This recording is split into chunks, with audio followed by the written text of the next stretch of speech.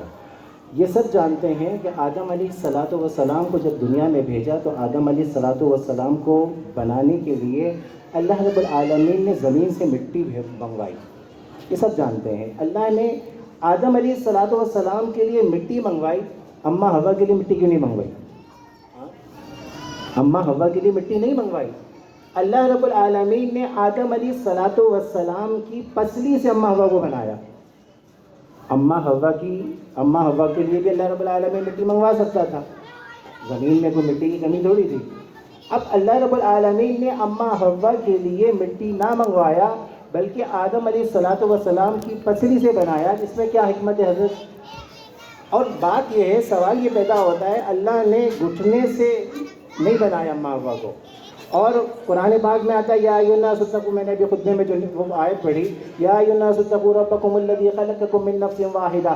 اللہ نے ایک واحد کو پیدا کیا، وخلق منھا زوجھا، اسی میں سے اس کی بیوی کو پیدا کیا اور اس میں سے ڈھیر سارے اللہ رب العالمین نے بنا دیے. اور حدیث شریف میں آتا ہے کہ اللہ رب العالمین مرد کی پسلی سے عورت ہوتی ہے، بیوی جو ہوتی ہے نا مرد کی پسلی سے آتا ہے بنتی ہے.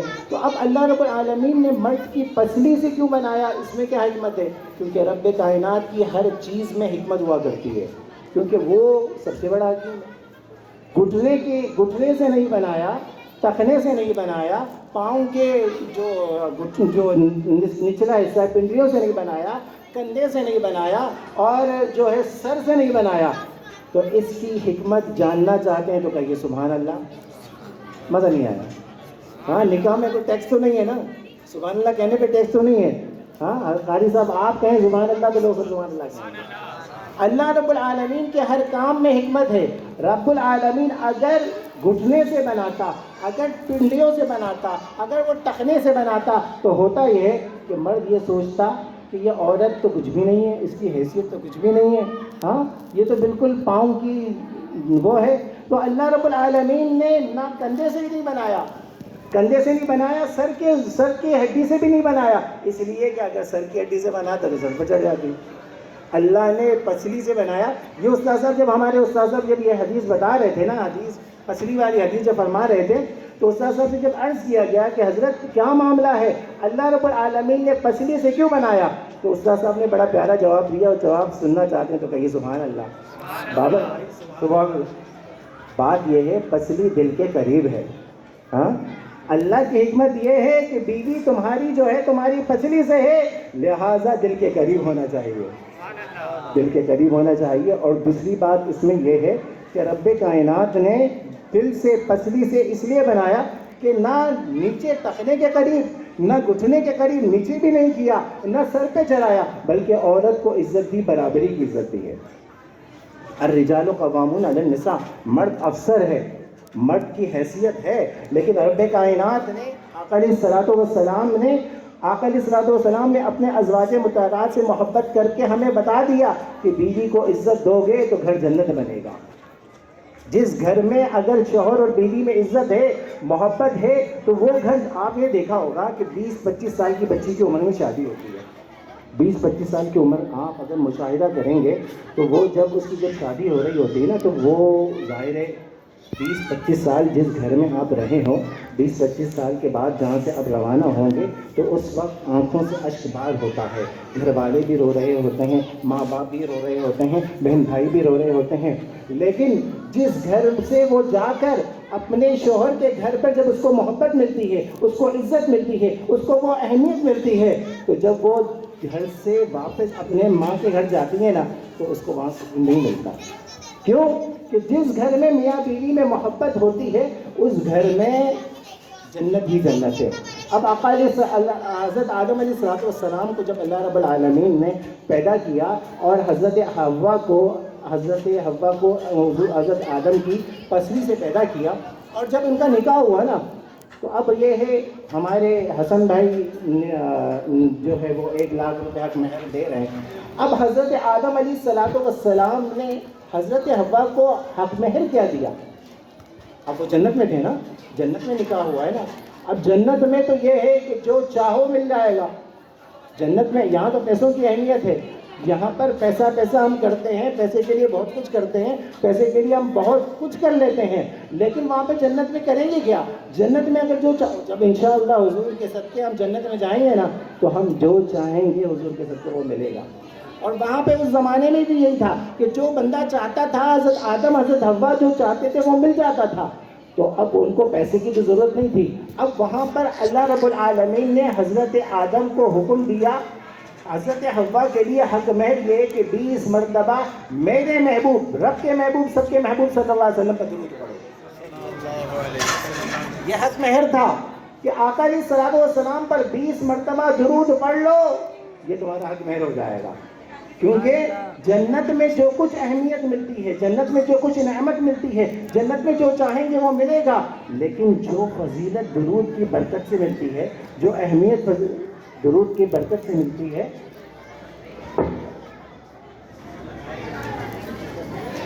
اچھا سبحان اللہ.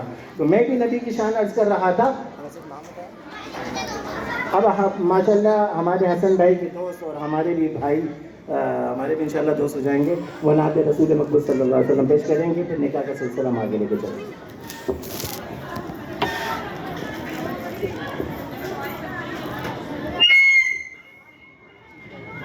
پڑھنے کا ہے سیکھنے والے ہیں. بسم اللہ الرحمن الرحیم.